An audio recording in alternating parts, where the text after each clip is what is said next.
अनादिकाल से भक्तों के आस्था का केंद्र बने विंध्य पर्वत व पतित पावनी माँ भागीरथी के संगम के तट पर श्रीयंत्र पर विराजमान माँ विंध्यवासिनी का प्रथम दिन शैलपुत्री के रूप में पूजा व अर्चन किया जाता है। यह विंध्य क्षेत्र है। विंध्य क्षेत्रम समम क्षेत्रम नास्ति ब्रह्मांड गोलके विंध्य क्षेत्रम परम दिव्यम पावनम मंगलप्रदम। इसके समान पूरे अनंत कोटि ब्रह्मांड में दूसरा लोक नहीं है और यहाँ पर माँ विंध्यवासिनी का दरबार लगा हुआ है। यह मंगला आरती के साथ साथ यह नवरात्र प्रारंभ हो जाता है, जो आज नवरात्र का प्रथम दिन है। प्रथमम शैलपुत्री च आया है पुराणों में कि वंदे वांक्षितलाभाय चंद्रार्धकृत शेखराम वृखारूढ़ाम शूलधराम शैलपुत्री यशस्विनी। वृख बैल पे आरूढ़ है भगवती और वह गुलाबी कलर के वस्त्र को धारण की हुई है। एक हाथ में त्रिशूल, दूसरे हाथ में पद्म को ली हुई है। पर्वतराज हिमालय के यहाँ पुत्री के रूप में उत्पन्न हुई थी, इसी कारण से इन्हें शैलपुत्री के नाम से जाना जाता है। आज के दिन फल का माता को भोग लगाना चाहिए और ईशान कोण में एक चौकी पे उनकी मूर्ति स्थापित करके उनके आगे कलश की स्थापना करें। दोनों तरफ तेल और घी का दीपक जलाएं और कलश स्थापना का जो आज मुहूर्त है वह 11:37 से लेकर के 12:23 तक है। इसी मुहूर्त में आदि शक्ति जगदम्बा का परम धाम विंध्याचल केवल एक तीर्थ ही नहीं बल्कि प्रमुख शक्तिपीठ है। ह्रीम क्लीम चामुंडाए विच्चे इस मंत्र का निरंतर 27 माला जप करें और पूरे सच्ची श्रद्धा और समर्पण के साथ यदि अपनी चिंतन माता के चरणों में रखेंगे तो भगवती ने स्वयं कहा है कि यम यम चिंत्यते कामम तम तम प्राप्नोत निश्चितम। मैं उनकी समस्त मनोकामना पूर्ण कर देती हूँ। और आज के दिन जो नवरात्र 7 अक्टूबर से 14 अक्टूबर तक 8 दिनों का है। मेला भोर में मंगला आरती से आरंभ हो गया है। नवरात्र माँ पूजा करती है, एकदम विश्वास है हम लोगों को, माँ के प्रति पूरा अपार विश्वास है। और माँ है एकदम बच्चों को ध्यान से रखती है और सारा मनोकामना पूरा करती है। किसी चीज़ की कोई कमी नहीं होने देती।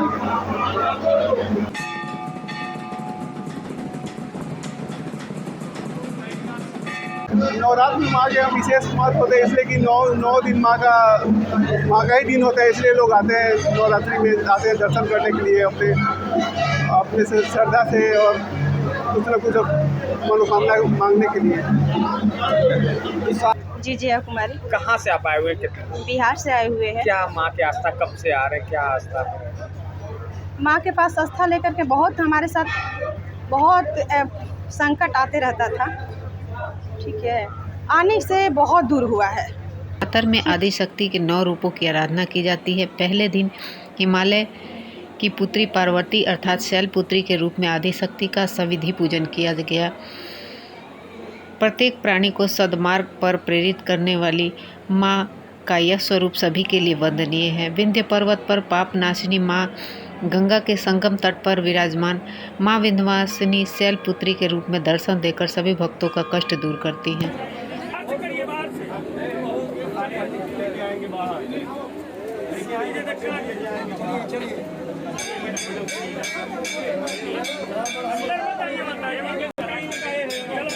की पुत्री थी। पर्वतराज हिमालय की पुत्री को शैलपुत्री भी कहा जाता है।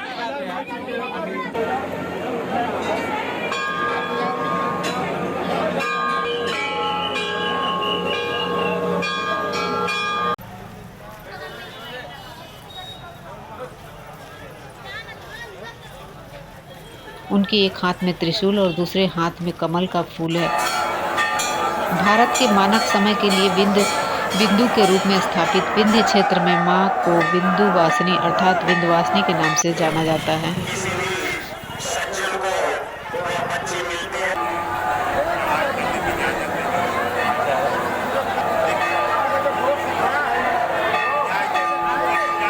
सिद्धपीठ में देश के कोने कोने से ही नहीं विदेश से आने वाले भक्त और मां का दर्शन पाकर निहाल होते हैं। दर्शन के लिए लंबी लंबी कतारों में लगे भक्त मां का जयकारा लगाते रहते हैं। भक्तों की आस्था से प्रसन्न होकर मां उनकी सभी मनोकामनाएं पूर्ण करती हैं। जो भी भक्त की अभिलाषा होती है मां उसे पूरी करती है। मां के धाम में पहुंचकर परम शांति की अनुभूति होती है। उन्हें विश्वास होता है कि माँ सबका दुख दूर जरूर करेंगी। नवरात्र में माँ के अलग अलग रूपों की पूजा कर भक्त सभी कष्टों को छुटकारा पाना चाहते हैं। माता के किसी भी रूप में दर्शन करने मात्र से प्राणी के शरीर में नई ऊर्जा और नया उत्साह व सदा सद्विचार का संचार होता है और माँ अपने भक्तों को सारे कष्टों का हरण कर लेती हैं। नवरात्र के 8 दिन विंध्य क्षेत्र में लाखों भक्त माँ का दर्शन पाने के लिए आते रहते हैं।